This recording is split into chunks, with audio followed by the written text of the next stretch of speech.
Welcome to the Code 4 Couples podcast, focusing on topics for law enforcement officers and couples to keep you and your relationship connected, resilient, and Code 4. Now, your host, law enforcement expert Cindy Doyle, author of Hold the Line and My Wife. Hey there, and welcome back to Code 4 Couples. I am your host, Cindy Doyle. I am going to do a little solo episode today, and I hope you enjoy it. I am going to leave for my 3-week trip out of town, which I'm really excited about. And I thought I'd just record something really quickly because that's what I do. And while you're listening to this, I will probably be coming back on the plane. So yeah, I thought maybe you just enjoy hearing my voice. Today, I want to talk about the top 10 things every law enforcement spouse should know. However, before I get started on that, I just wanted to do a quick review of what I've been doing and what I've been up to. I thought, it'll be a quarterly review. And then I realized it is mid-April and a third of the year is over. So I'm making this my 1/3 review. I wanted to share with you what all I've been up to. In January, I went to Oregon and did the keynote for the Responder Life conference. Thank you, Responder Life, for having me out. And then I also did a half-day workshop for clinicians on working with first responder couples and some of the things they need to look for. If you're in the Pacific Northwest and in the Oregon area and you have not looked up Responder Life, I'm really going to encourage you to do that. They are a totally volunteer, donation-based group, which really offers a lot to the community and to the department. So check them out. After that, I did a webinar for Texas Mental Health Counselors Association. And again, worked with counselors on what they need to know about working with first responders. After that, in February, I went to the FOP Wellness Conference in Nashville. I had never been, and I have not been to a conference that I didn't have to present at for a really long time. And on a whim, I decided I wanted to go because of who the speakers were. They were having a pre-conference for clinicians, and that was exciting. I also got to hang out with a lot of former and future podcast guests. Stephanie Kahn and I got to hang out, and that was really fun. We found out we have a common affection for really good wine. She has a new version of her book, an updated revised version of her book coming out, and she has reached out to me and said she's going to come back on the podcast and talk about her book about resilience, which is amazing. I also hung out with Nick from Financial Cop. I'll drop his podcast down in the bottom as well as Stephanie's podcast, which is super old, and you can tell the difference between me then versus me now. John Kelly, who is a retired officer and has quite a story about addiction and overcoming that. He is an impassioned speaker, and I watched him speak at FOP Wellness, and the man was just so impassioned and you could just tell he was very excited, but then also, he was dripping sweat because he was so into it. It was just amazing. I'll drop his podcast in the notes as well because he's exciting to listen to. Deborah Schwartz was there, who she's been on this season from Copline. I'll drop this into as well.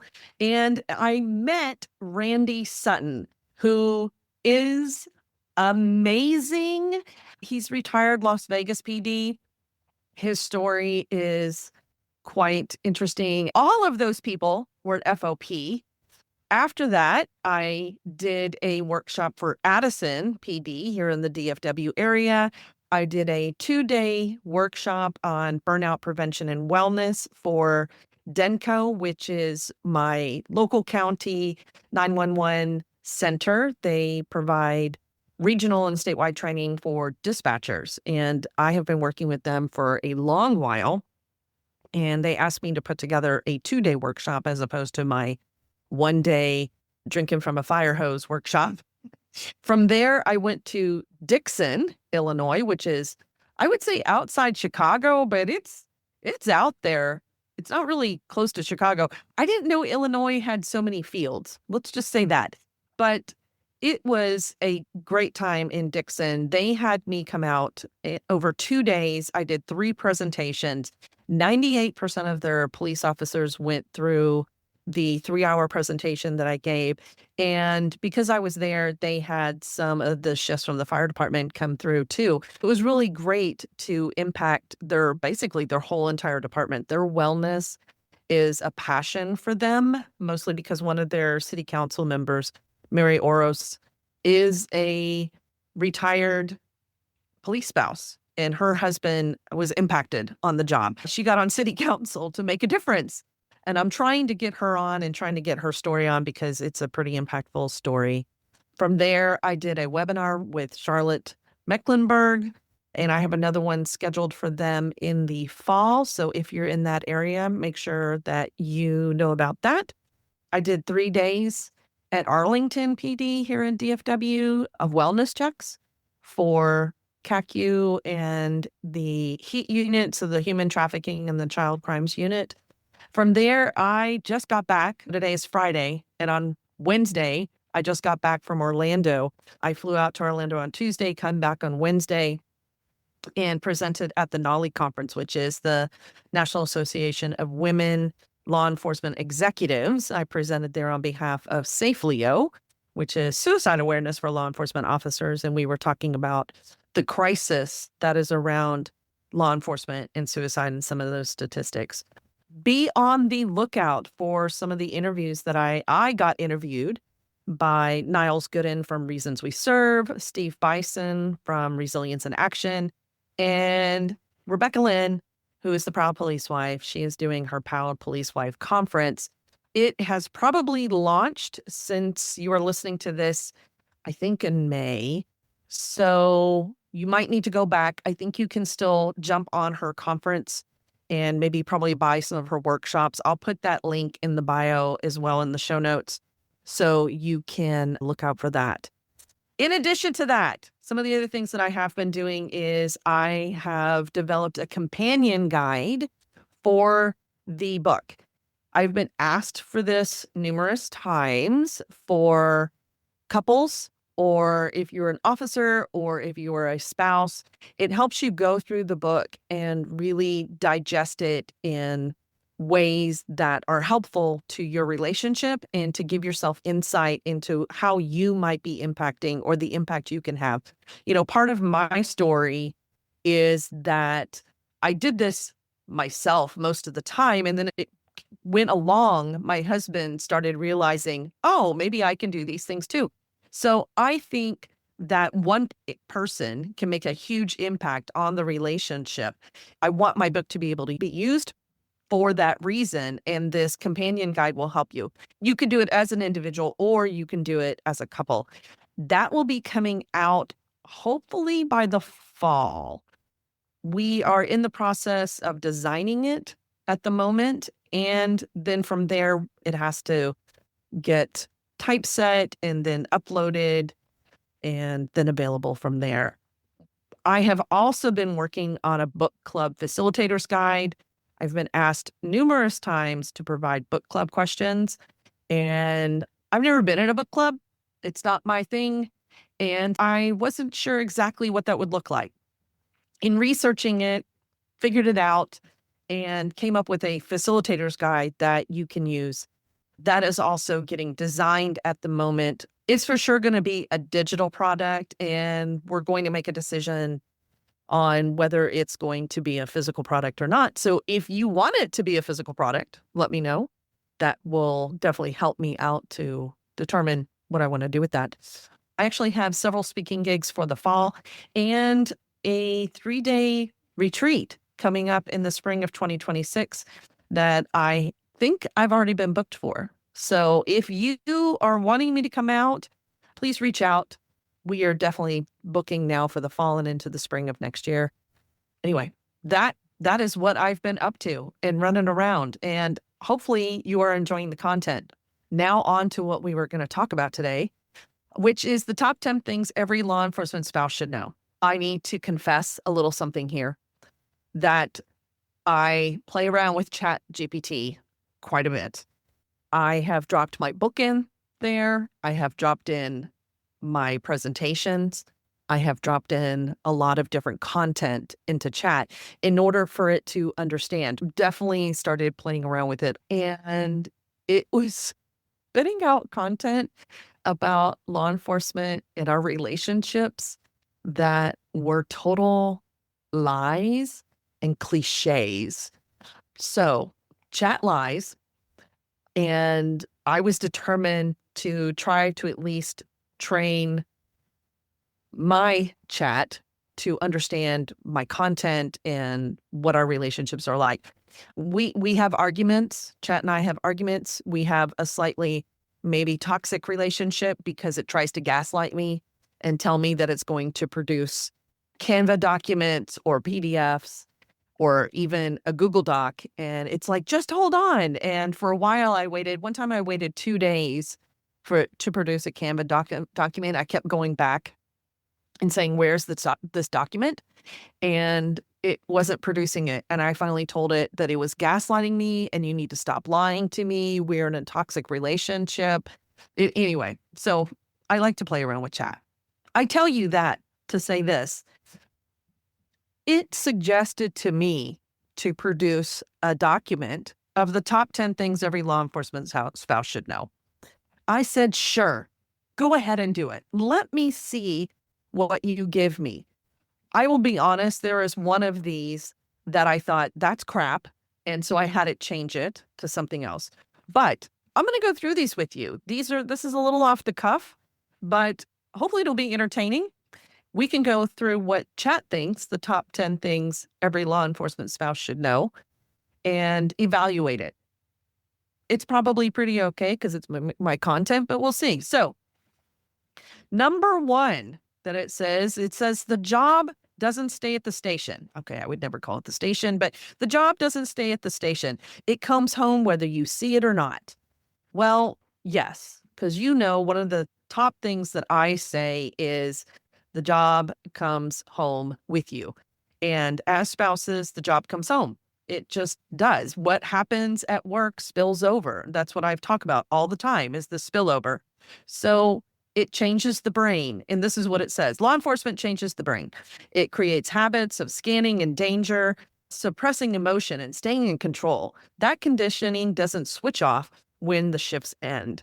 If your officer seems distant, reactive, or emotionally unavailable, it's not just them, quote unquote. It's the wiring. And the more you understand it, the more choices you both have. That's true. Right. So that's true. That's one of the things that I share with you is that it is the training conditions the brain of our officers. Officers, your brain gets conditioned, and that is just biology. It happens. You do something over and over again, you create neural pathways in your brain, and the fight or flight response goes off. All of these things that keep you safe on the job spill over at home, and it can spill over negatively. If we understand that as a couple, if we understand that individually, so if officers understand that, or if as a spouse you understand that, maybe your officer doesn't, you can still understand that that's what's going on. Maybe it's not personal, and putting it through a different lens, you can then change the story around that. Doesn't give you permission to act badly, right? So it doesn't. As spouses, we can't enable that behavior. As officers, you don't get permission to act like a-holes just because your conditioned brain is saying that you need to get control. Okay. All right, cool. Number 1. Number 2, emotional shutdown isn't personal, but painful. I read this and I thought of one of my top downloaded podcasts and blog articles, which is shut down or shut out. And when I did that, I was kind of referring to myself, but then also referring to my husband because he was the shut down one, I think, and I was the shutter outer. So I turned my back because I was hurt, and he was shut down because he was trying not to bleed all over me. So, but let's read what chat says. So emotional shutdown isn't personal, but it's painful. Yes, very true. When you reach out and get silence or minimal response, it can feel like rejection. But for many officers, the emotional capacity is used up by the time they walk in the door. You're not wrong for wanting connection, and you're not too much for feeling the gap. I think that's pretty accurate. I think chat did a pretty good job there. You're not wrong for wanting connection. I was the girl who, when my husband hit the door, I was like, "Ee," and I wanted to have a whole conversation, or when he got up out of bed, right? Because he was sleeping. When we saw each other, I wanted to be like, and just tell him everything because I hadn't seen him in so long and I wanted to fill him in. I wanted that connection. And I didn't want to appear needy. It doesn't make you needy for wanting that connection. Now, let me spin over to maybe the law enforcement side. The law enforcement side, we have hypervigilance, have this biological process. When you're up at work and you're down, oh, I'm reading the next one too. Reading the next, sorry, you're down when you get home and you are probably shut down. Your brain's tired. You don't really have the capacity to listen. You need time to recover. And if you have listened to me at all, you know that doesn't necessarily give you permission to just go sit in the bathroom for 30 minutes or hide out. You've got to reengage with your family if they're home. At some point in time, reengage with your family, go back to your humanity. Remember that you're human. You might not be able to connect totally in the way you want to connect, but even if it's just getting snuggles, it's a connection. So, okay. Emotional shutdown isn't personal, but it's painful. Agreed. Agreed. Number 3. Hypervigilance doesn't end when the shift does, and it affects you too as a spouse. Yes, I think I was already talking about that, but let's see what chat said. The state of alertness keeps your officer safe, but it also creates a crash afterwards, mentally, emotionally, and physically. Yes, we know that's true. It's a physical process, up and alive, cortisol going off, all of the brain working at capacity to make sure your fight or flight and your brain stays online to make all those great decisions. And so there is always a crash down afterwards. And spouses, you might also experience some of this. I think we've all been in situations where we're acutely aware and there's this intense situation. And once it's over, you hit a wall. And that's what our law enforcement officers go through on a daily basis, or our first responders, but law enforcement goes through on a daily basis when they're on the job. And it takes, get this, do you know how long it takes? 18 to 24 hours to recover. So yes, there's a crash afterward and that crash happens. What else does it say? It can feel like apathy or withdrawal. Yes. Gil Martin talks about the magic chair, that you just can't function. You can't focus. You don't have all your brain power. It's not a good time to make decisions. Yeah, for sure. Understanding that cycle can help you stop taking it personally and start finding ways to reconnect when the time is right. Yeah, I think we kind of said that already. It's kind of implying that we take things personally a lot, spouses. I don't know what you think about that, but we'll talk about that. Yes, not taking it personally, understanding that it is a biological process that is happening. But I'm going to go back up to the first one. That doesn't mean that it doesn't hurt. It doesn't mean that you don't have grief around not wanting to share with your spouse, or not being able to share with your spouse, or them not being fully present. There's many times where I was like, hello, are you there? Turn it off. Why can't you focus on me? And that led to my resentment. So, all right. Number 3, hypervigilance doesn't end when the shift does, and it affects you too. Yes, absolutely. It affects our relationship. Let me say that. I think it affects the couple, right? It doesn't just affect us. It affects them. It affects our relationship. All right. Number 4, spouses get conditioned too. I feel like this is episode number 4 or something that I have, where I realized that I was being conditioned in various ways. Let's see what chat has to say though. You've likely adapted without even realizing it. You might brace for mood shifts, avoid emotional conversations, or keep your own needs quiet to avoid pushing too hard. That's not weakness, it's conditioning. But what's learned can be unlearned. Ooh, I like this, chat. Good idea. Yes.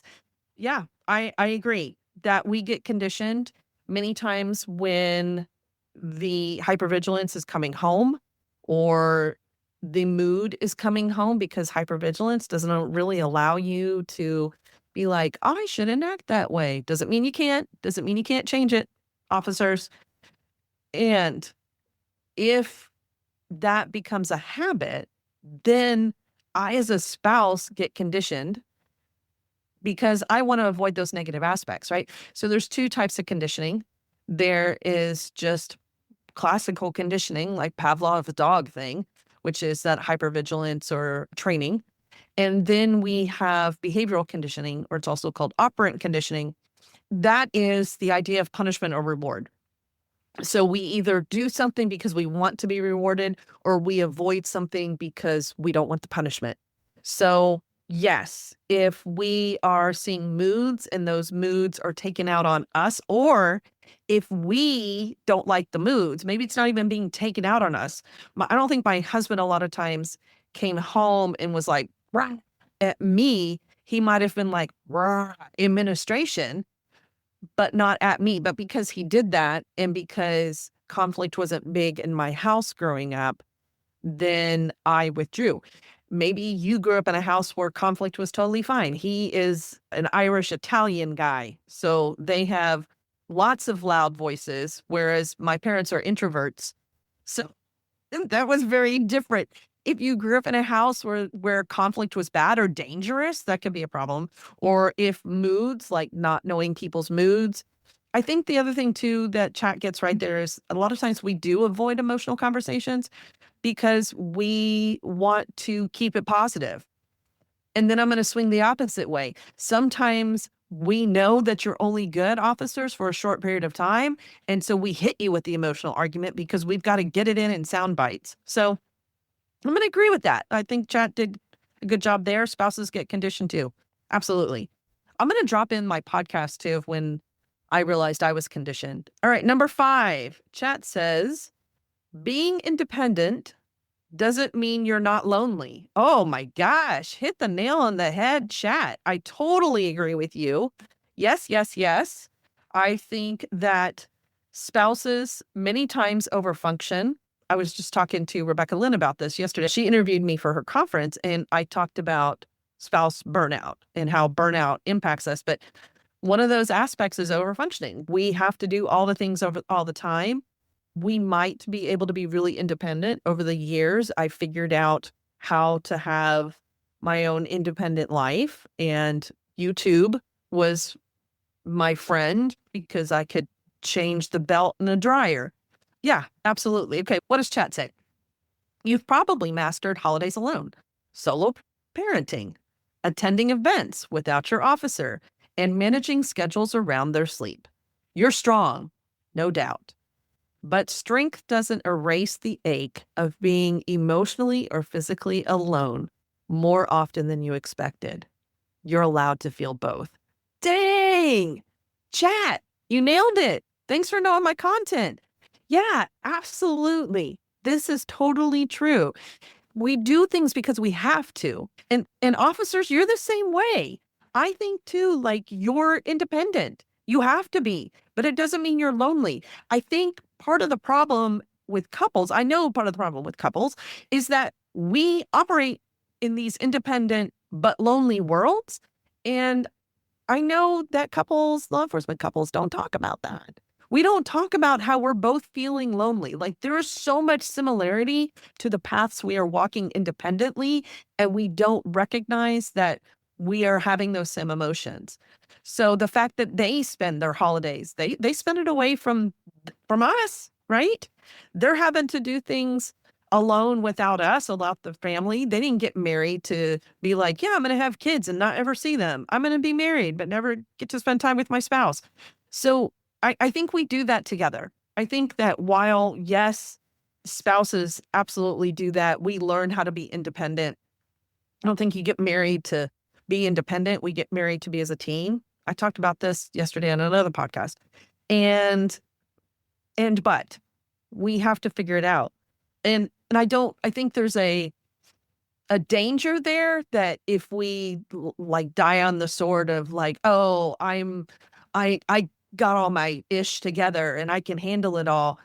If we try to say that we're not lonely or we don't need help or we don't feel some resentment, that can cause a problem. So, but Good job, chat. Yes, being independent doesn't mean you're lonely.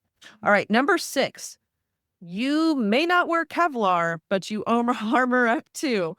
That's interesting. They put Kevlar. I used to say that a lot, and then I realized it was like a trademarked thing.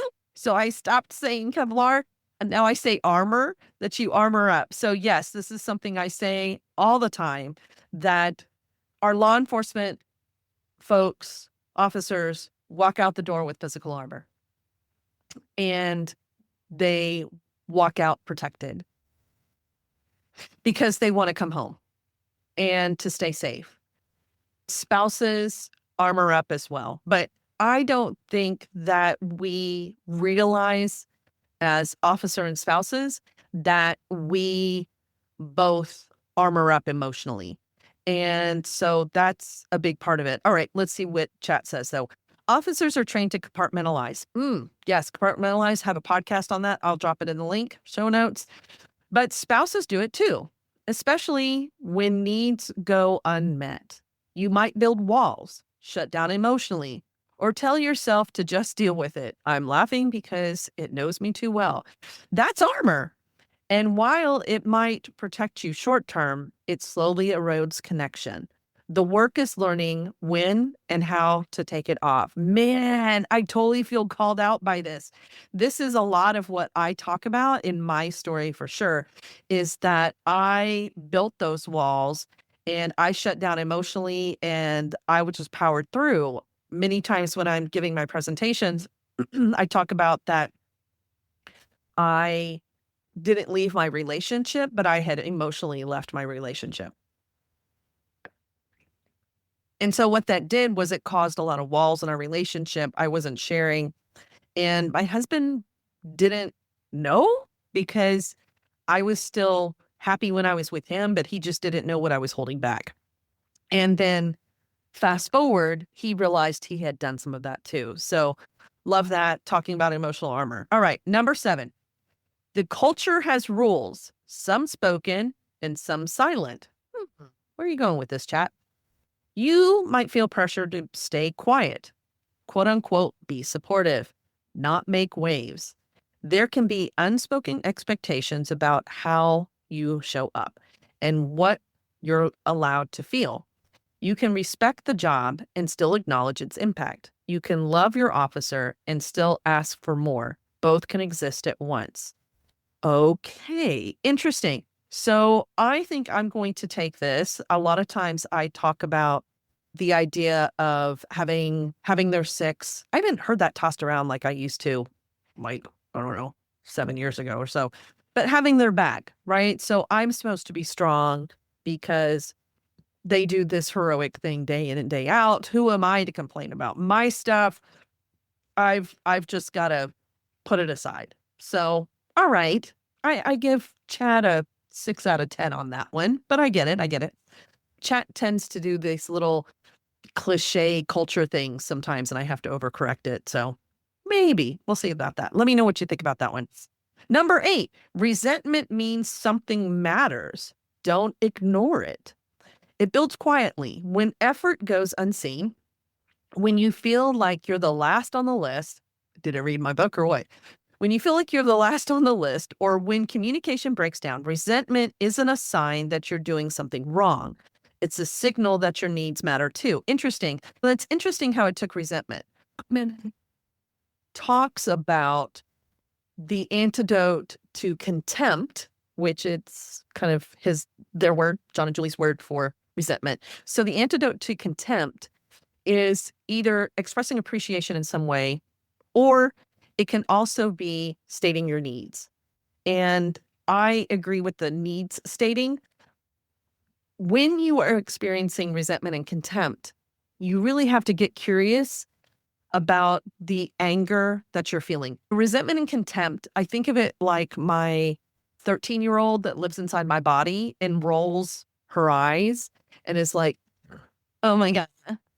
Or resentment towards something. So I had a lot of resentment towards the department and the job, which really then translated into resentment to my husband. I kept feeling like he picks the job over me, which he will admit to some of that. He will say, I kind of thought that she was always going to be there. I didn't really think about, oh my gosh, I'm not investing in our relationship like I'm investing in my career. Okay, yeah, I agree. Getting curious about the resentment. What's the need that's not met? And then I'm going to go back to, what was it? The conversation one. It was, oh, number 4, the spouses get conditioned and like we avoid the difficult conversations. So I think that resentment and those difficult conversations kind of go together. It's hard because, oh, wow, that goes into the like, I've got to be the strong and the emotional armor part, right? So it's hard to admit that I'm in pain or I'm hurting when you don't want to be seen as weak or your armor is on and I can handle it. Oh, I see. I see where you're going to chat. So resentment means something matters. Don't ignore it. You matter. Number 9, perspective is a skill and a lifeline. Well, yes, it is. Thank you, chat. I think it took this from the fact that I am always talking about perspective taking is one of the key aspects. It's one of my 5, those 5 essential elements. If you have not grabbed that, I'll put the link below. You can grab it. The 5 essential skills for law enforcement I have are those 5 C's, and one of them is compassion. And I don't think we can have compassion unless we are looking through the other person's eyes. So if I stand in the other person's shoes, then I can understand where they're coming from and I can have compassion towards that situation. But if I don't work to do that, then I don't have compassion. But let's see what chat says. So perspective is a skill and a lifeline. You don't have to agree with the other to understand one another. Yes, you do not have to agree. Perspective taking means asking what might be true for them. Instead of jumping to conclusions, it's how you soften the conflict, step into compassion, and see that you're both fighting different battles in the same war. Whoa, I love how chat does these things. Different battles in the same war. Yes, absolutely. The thing is that when we take perspective of each other, then it helps us to understand each other better and understand those perspectives. When we understand the perspectives, we can see what do we have in common and what are the differences that we actually have.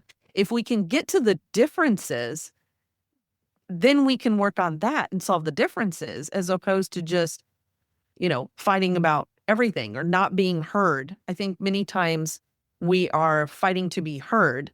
And if we would just stop and take the perspective of the other person and listen, then we can get to what really matters, what the real conflict is. It is a skill. It's a skill and it is a lifeline because we have limited time together. And so don't spend the time arguing. If you get where the other person's coming from, you get to the core of the argument quicker and get to the core of the need and the conflict. So if you want to shortcut arguments, get the other person's perspective.